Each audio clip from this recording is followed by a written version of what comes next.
We start with the urgent rescue mission in Pakistan to bring 4 people trapped in a chairlift to safety. Pakistan's Special Services Group have rescued 4 children so far. 2 kids and 2 adults remain dangling in this chairlift. They have been trapped for hours after a cable snapped 274 metres in the air.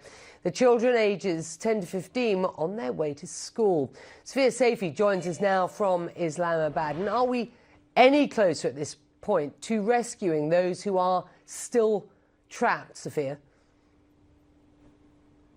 Well, Becky, while it's been some great news that those 4 kids have been rescued, there's a situation that because it's now nightfall in that very remote part of northwestern Pakistan, the helicopter rescue operation has had to be paused because there's just too much darkness there for that to continue. So there are efforts being made by the commandos on the ground as well as by locals to kind of reach that cable car that is suspended about 900 feet above ground. And this has had the entire country fixated for more than 10 hours. These kids were on their way to school at about 8:30 this morning local time. They were commuting between 2 valleys. Their school was on one side, their village was on another.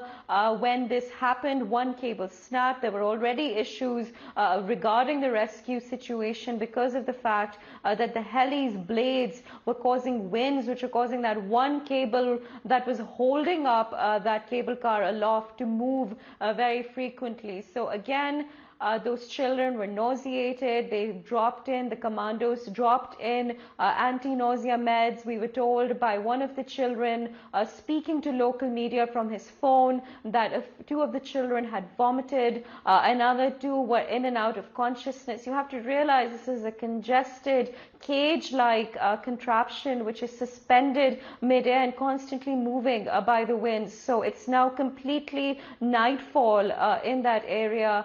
It's still very ominous, but there is a lot of hope in this country that this rescue operation will be successful. Becky? And Sophia, we are all praying for those who are still trapped. What have local authorities said about the incident?